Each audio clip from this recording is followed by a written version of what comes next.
Olá, seja bem-vindo ao canal Ripka Maker, né? Deixa eu me apresentar, para quem não me conhece, eu sou o professor Carlos Ripka, né? Ministro aulas de robótica, física e matemática. Estou com robótica há pelo menos 2 anos, né? E seja bem-vindo a esse curso de robótica, né, que tem intitulado como Trilhas de Robótica, que corresponde àquelas aulas de robótica que você dá no Robótica Educacional Contraturno e também aquelas aulas de robótica do novo componente curricular, agora do novo ensino médico, né, que é Física 1 ali, onde os segundos anos vão ter a aula de robótica. Foram aulas que eu gravei para os alunos, né, durante a pandemia, que eu vou estar disponibilizando para vocês aqui toda semana uma aula. Se você não tem paciência de esperar toda semana uma aula, aqui embaixo eu deixo o link de um curso onde tem todas as 50 aulas gravadas, então toda a parte teórica e a parte de montagem, os códigos explicados ali bem certinho, né? Que você pode estar repetindo, tirando dúvida, né? Eu passo essas aulas, né, para os alunos e vou ajudando eles a fazer a montagem, eles vão seguindo o vídeo, né? É uma forma então de compensar, né, aquela questão do tempo que a gente tanto reclama, né, que é pouco tempo para você explicar, montar e fazer os códigos nas aulas. Então é um curso bem legal para você não perder toda essa aula, toda semana essa aula que vai ter, né, disponível. Se inscreve no canal, ativa o sininho, deixa o seu like aí que ajuda muito o professor. Espero que vocês gostem das aulas. Qualquer dúvida deixa no comentário aí que eu vou estar tentando responder.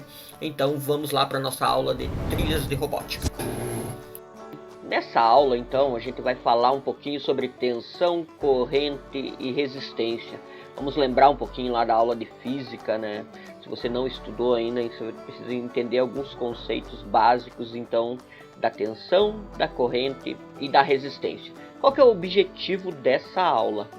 Então os objetivos serão os seguintes, ó. A gente quer compreender as grandezas físicas, que é a tensão, a corrente e a resistência. Eu quero que você perceba a importância dessa grandeza física na robótica.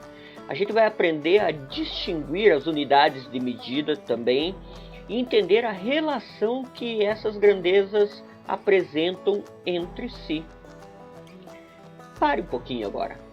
Observe ao seu redor aí os aparelhos eletrônicos que tem, né? Você pode estar com o celular aí, com um computador, uma lanterna, ou até mesmo se você está na sala de aula, é bem provável que esteja um ventilador.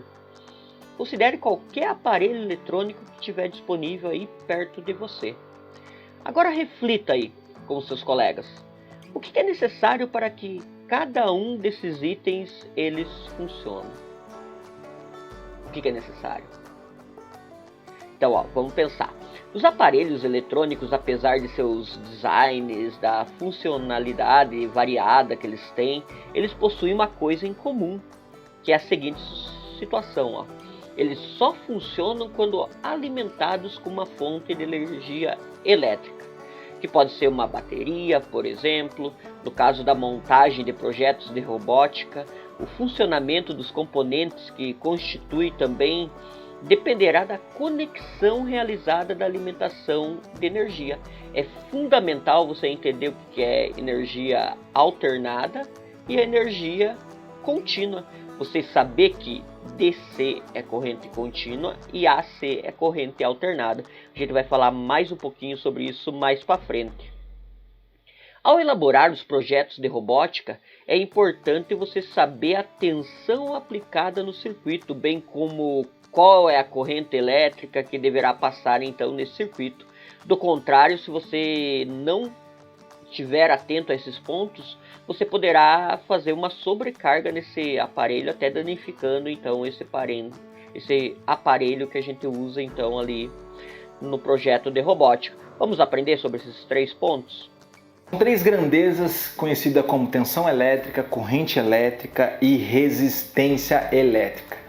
O que é tensão elétrica? A tensão elétrica é uma força que movimenta, né, os elétrons, as cargas, e essa força, né, e essa tensão ela é conhecida como diferença de potencial.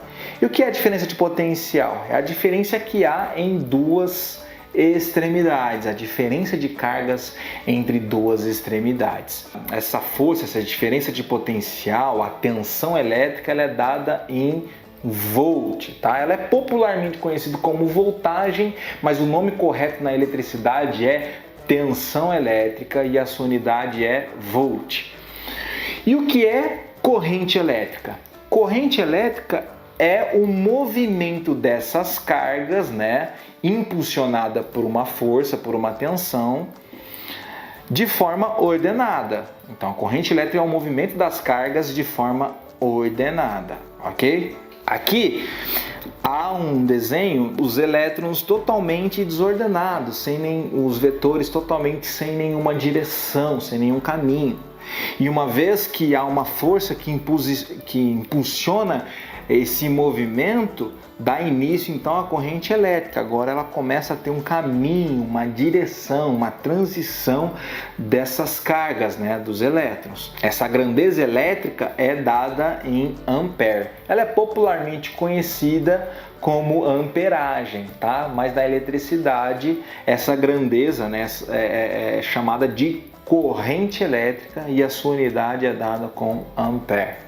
Bom, e o que é a resistência elétrica? A resistência elétrica é a dificuldade que os elétrons, né, que as cargas, encontram na sua movimentação.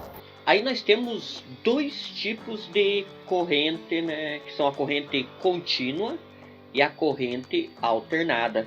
Já pode ver aí no gráfico, né, que tem a tensão aí, o tempo. E a corrente contínua, ela é uma linha reta, ela é contínua. A alternada, ela alterna em picos, né? O que é a corrente contínua? A corrente contínua, então, é o fluxo ordenado dos elétrons que ocorre apenas em uma direção, positiva ou negativa, sem variação. Vocês podem ver aí que nós temos o símbolo, é bem comum você ver DC, né? Corrente contínua. E a corrente, então, CC também é a corrente contínua, símbolo.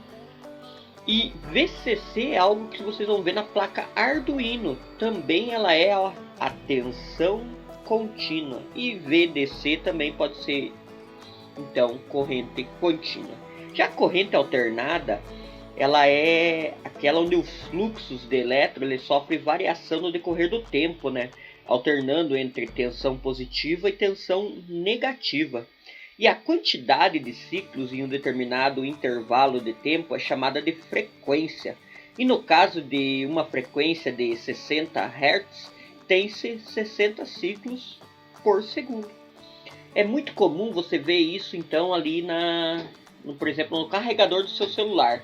Aquilo é uma fonte chaveada, né, que ela transforma então energia AC, né, que é aquela energia que chega ali na sua tomada, que ela é uma corrente alternada, né, justamente por causa da distância, né, do fornecedor. Então você usa essa corrente alternada e ela transforma então em corrente contínua, que é o que você precisa ali para carregar o teu celular, né? Ele entra de 100 a 240 volts, né, de corrente alternada, e ele numa frequência, você vai perceber lá que está entre 50 60, depende do país muito, né? Aqui no Brasil a maioria é 60 Hz, então a frequência. Já a saída dela, ela transforma então em DC, que é até 9 volts, que é o que você precisa. Então é essa a função da fonte. Isso também é bem comum no carregador do seu notebook. Você vê ali, né, que entra uma frequência em corrente alternada, né, até 240 volts, de 110 até 240, e sai então o que você precisa, 19 volts, né. E vai ter uma aula que a gente vai falar sobre multímetro e a gente vai aprender a medir essas correntes, né, tanto alternada quanto a corrente contínua. O multímetro é algo que você vai precisar muito na aula de robótica, vai ajudar bastante, né? Até eu vou mostrar aqui que eu tenho uma fonte, né? Deixa eu colocar, né? Aqui, ó. Eu tenho essa fonte aqui, ó. Que está embaixo do meu braço robótico, né? E ela tem 2 garras jacarezinho. Isso aqui também é muito útil, por exemplo, porque você precisa da alimentação às vezes maior, né? Você pode ver que aqui eu consigo controlar, ó. Nesse ponto aqui, ele marca a saída, ó, tá em 11, consigo abaixar para 5, 4 volts, dependendo de quanto eu preciso.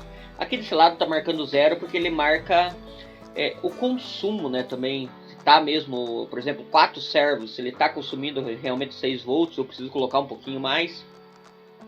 Então, essa fonte aqui também é uma fonte assim, ela pega energia alternada, né, e transforma em energia contínua, no caso, a voltagem que eu precisar. Agora nós vamos fazer um teste aqui com o LEDzinho, ó. Eu tenho um LED e o LED ele tem polaridade, ó. Ele tem a perninha maior e a perninha menor. Deve estar dando para ver aí, né? Deixa eu focar bem na câmera aqui, ó. Perninha maior e perninha menor. Dependendo do lado que você colocar essa pilha, ó. Essa pilha ela tem o lado mais, que é aqui, ó. E o lado negativo é a frente, ó. Se eu colocar dessa maneira aqui, ó, perceba que não acendeu o meu LED, ó. Já agora se eu focar e inverter a pilha, ó, ele acende. Então tem a polaridade do lado certo no circuito. Tudo isso você vai aprender então ao longo deste curso, né? Você vai ver também que existem alguns LEDzinhos, por exemplo, ó. Você vai perceber que esse é verde e esse tá branco. Como é que eu sei a cor dele? Somente a hora que a gente liga ele, que ele identifica, ó. Não sei se está aparecendo aí na câmera, mas ele acendeu azul. Porque a câmera às vezes ela não pega a cor do que acende o LED, né? Então eu tenho um azul aqui, vamos ver o outro. E um outro amarelo. Então tem a polaridade certa então para você se ligar nas coisas. Por exemplo, essa pilha ela tem marcado o lado mais e o lado menos, né? Assim como essa pilha aqui também ela tem o lado mais e o lado menos, né? Aí você tem essa pilha que é de 1,5, né? Se eu colocar duas dessa maneira aqui, eu acabo tendo 3, 4 e meio, 6, dependendo da quantidade então de pilha. Então, muito bem, então nessa aula o objetivo dela então era você entender que corrente elétrica se corresponde ao fluxo ordenado de partículas que possuem cargas elétricas, que pode ser tanto contínua como alternada. A tensão elétrica, que é a grandeza física que representa a diferença entre o potencial elétrico entre dois pontos, e a resistência elétrica, que é a capacidade física então de um corpo se opor, né, se resistir ali a uma corrente elétrica, mesmo quando existe diferença de potencial aplicada, né? Tudo isso a gente vai aprender a usar então, como eu disse, no multímetro. Você vai aprender então a usar essa corrente, qual corrente usar, né? Essa aula era só para relembrar. A gente não vai fazer cálculo, mas eu vou deixar aqui na descrição, então, na parte teórica, como faz esses cálculos, caso você queira pegar papel e caneta e fazer esse cálculo. E essa foi a aula número 3.